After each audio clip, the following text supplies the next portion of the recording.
wasn't the writing that was scary. It was the fact that someone knew exactly what I never said.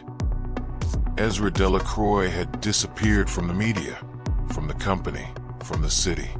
He rented a small apartment in an old building with dated architecture called Residence St. Marie. Apartment 4B, second floor. No elevator, no reception, no cameras, no networks. Perfect for hiding or forgetting who you were. Ezra had brought only the essentials: a leather notebook for sketches, an old notebook offline, a solo piano vinyl, and a single photograph of you at age 12 in front of school that no longer exists. He didn't want to finish a book. He wanted to start one that was never possible. But on the third day, something changed. When I opened the door to get the morning paper, there was something new on the floor. A folded piece of paper. No signature. Just one sentence. You wrote the phrase, "Loneliness is a code that no one wants to decipher," but you never published it. Ezra froze. This sentence was in an unsaved draft, written in the early hours of the morning, years before, and never shown to anyone. He looked down the empty hallway.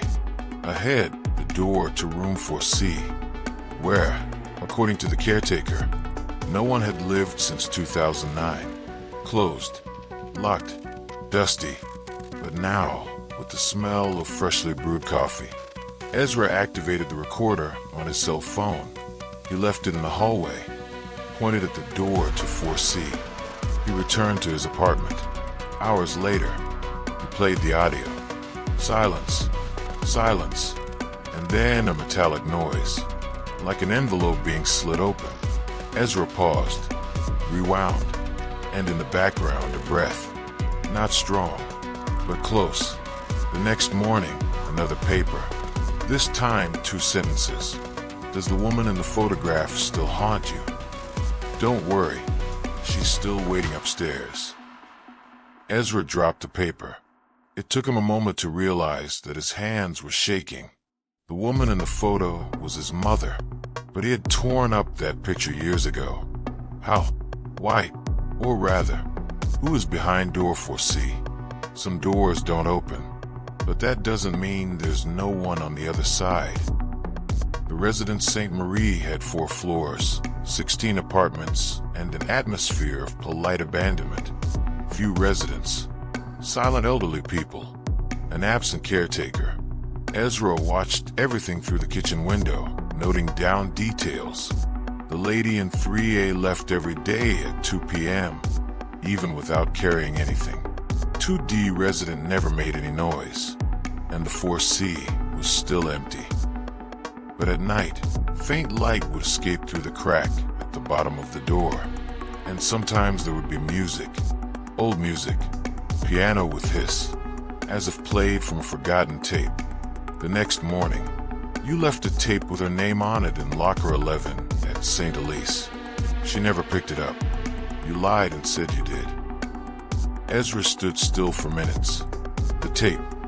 He had written for Mom and left it hidden in a closet, hoping she would hear it.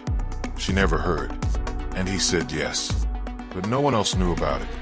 Ezra decided to knock on 4C's door. Once, twice, 3 times. Nothing. He put his ear closer. Absolute silence. But as he walked away, he realized the latch was slightly loose, as if someone had just used it. Ezra discreetly installed a micro camera in the hallway, facing door 4C. 2 days passed. In the third, he watched the night recording. At 3:17 a.m., the camera captured a shadow moving beneath the door of 4C. There was no sound. There was no definite shape. Just a blur, and then paper sliding out. Ezra froze the video. He retreated. The truth doesn't need to be told. It just needs to be given in the right place. Ezra looked at the door, and this time, he wrote a reply. Who are you? How do you know so much? Are you watching me? Are you reminding me? It bent. It slipped under the door of 4C. He went back to his room and waited. I waited for an answer, but when it came, it was as if I had written it myself. The next morning, there was a note under the door of 4B. Ezra thought it was a new message, but when he opened it, he realized it was the same sheet he had sent, with the same handwriting, just modified. His questions were intact, but beneath each one was an answer. Question, who are you? Answer, the part you left locked in the tape closet. Question, how do you know so much? Answer, because I never forgot what you tried to forget. Question, are you watching me? Answer, no. I'm waiting for you. Question, are you reminding me? Answer, I'm writing you back. Ezra felt his heart slow down. That handwriting was his, or better yet, an exact imitation of his teenage handwriting. He wrote a new note, this time more direct. Tell me something only I could know, something no one else has seen. He slid the paper under door 4C. He waited 2 hours. No response. But at 10 p.m., when he came back from the bathroom, he found his old leather bracelet, the one from his adolescence, that he had lost when he was 17. On the desk, Ezra slumped in his chair, pale. How did she get there? He reviewed the camera audio. That same night, at 3:14 a.m., he heard a faint sound. Ezra, you didn't finish the letter. The one you wrote to her and tore up. Ezra paused, rewound. The voice was his, but younger, like an echo from an old tape. He remembered. At 16, he wrote a letter to his mother before running away from home. He never delivered it. He burned it, or he thought he burned it. He rummaged through old folders on his notebook, found in an unnamed folder, recovered text file, testament_4c.txt, last modified 5 days ago. Ezra had never written this file. He opened it. If you're reading this, then you already know. The 4C has never been empty. The 4C has always been you. A space where your truths have been locked away, waiting for the courage to come out. Ezra was shaking. He closed the notebook. He looked at the door ahead, and he said in a low voice, I want to know everything. It wasn't just a door. It was a border between what I chose to forget and what never forgot me. The next morning, Ezra woke up to the sound of something falling outside. It was just another note, but this time it was folded into a little boat shape. Inside a sentence, you drowned that day. They just forgot to bury you. Ezra felt a chill. He remembered an episode he had blocked out for decades. A near-death experience in the school pool when he was 10, during recess. He was submerged for 47 seconds. Nobody saw him. Nobody helped. That was never mentioned. He hadn't even told anyone. Late in the afternoon, Ezra walked into the hallway. The door to 4C was ajar. For the first time, he leaned in. He pushed slowly. The sound of the wood creaking seemed like screaming. Inside, total darkness. There was no furniture. Just one chair in the center. And on the floor, dozens of notes scattered around, all in his handwriting. Phrases he had written in old notebooks. Others that he didn't even remember thinking. On the back wall was a large mirror, but the glass was black. It reflected nothing. Below it, a sentence written in white marker. Look again. Ezra walked closer. As his breath touched the glass, the reflection began to form. But what he saw wasn't his current face. It was him, at age 12, sitting on the floor, writing notes, crying, but smiling as he wrote. In the boy's hand, the same paper boat he had received hours before. Ezra staggered back. Next to the mirror, a portrait. Clara Knoll, the biological mother, but not as he remembered. She was younger, calm, smiling at someone outside the frame. On the back of the painting was a code. B011. Old Block. St. Elise. the name of the school where he almost drowned. Ezra wrote it down. He left 4C without saying anything. But I knew what was coming next. The place that forgot me was the same place that kept a part of me that I tried to erase. Ezra went to the old address of the St. Elise School. The building was abandoned, rusty railings, broken gates, but Blockby still existed. Corridor 011 was now an echo of ancient footsteps, and there, in the back room, he found a cabinet with ancient inscriptions. B011, records 1987 to 2002. Locked, but next to it, a laminated envelope taped together with old tape. Name on cover, E. Delacroix. Ezra opened it with shaking hands.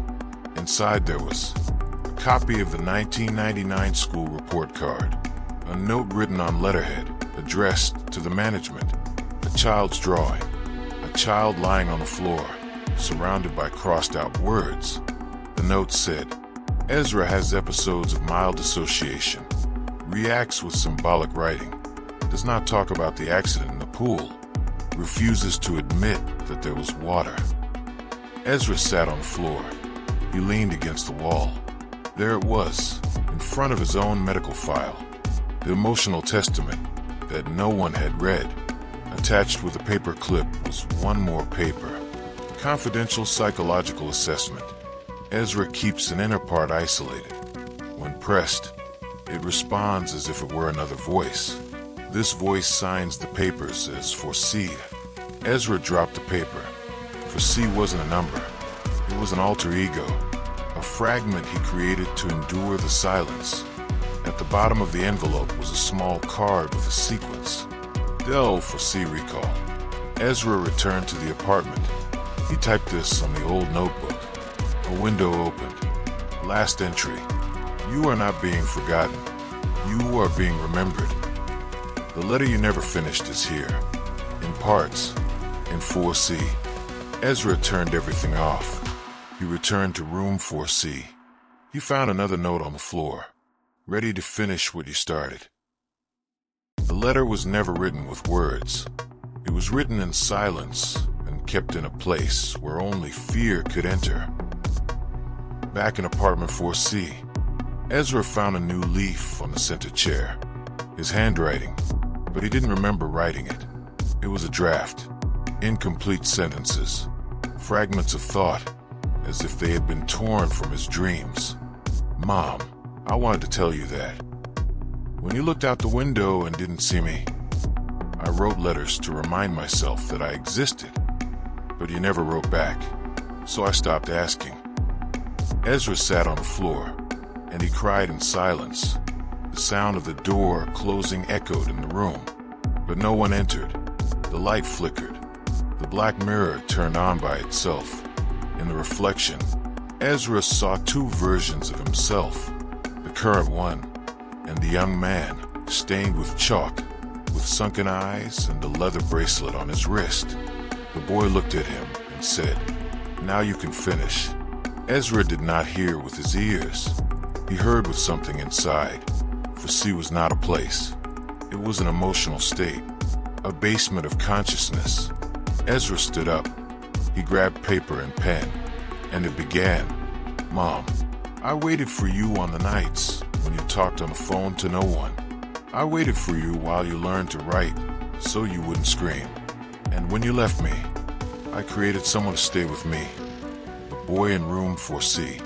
Today, I don't need him anymore, because now, I see myself, and as hard as it is, I forgive myself.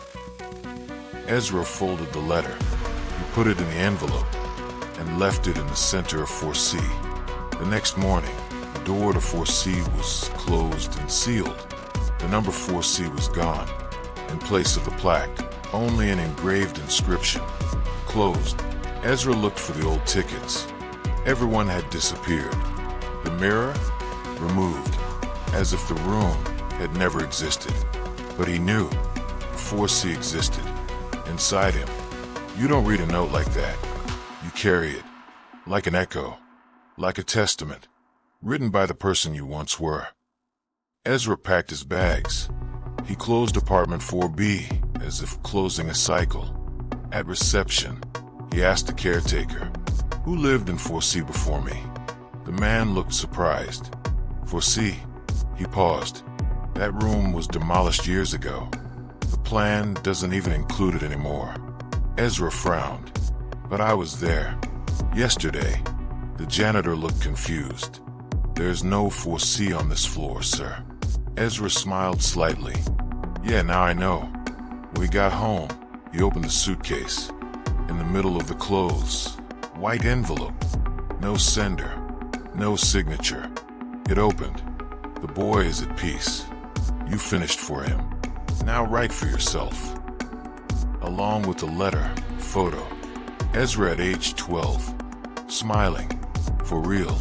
Ezra sat in front of the old computer.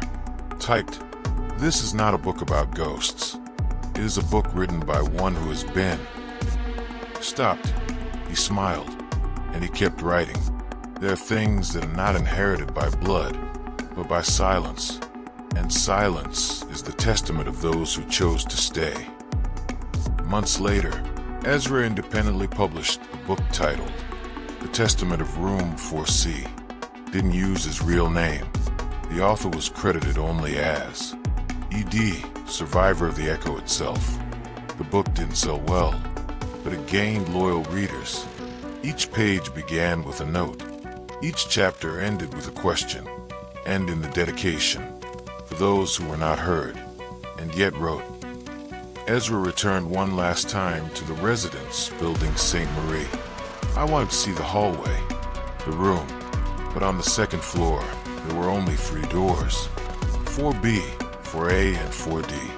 The space between them seemed larger, as if a void had been relocated. The 4C physically did not exist, but on the wall of the hallway, someone had written discreetly, in pencil, "What is not said also lives." Ezra ran his fingers over the sentence. He smiled, and he left. Back at his new apartment, he slipped a note into his desk drawer. Not for anyone to read, but never to forget. I was not saved. I found myself.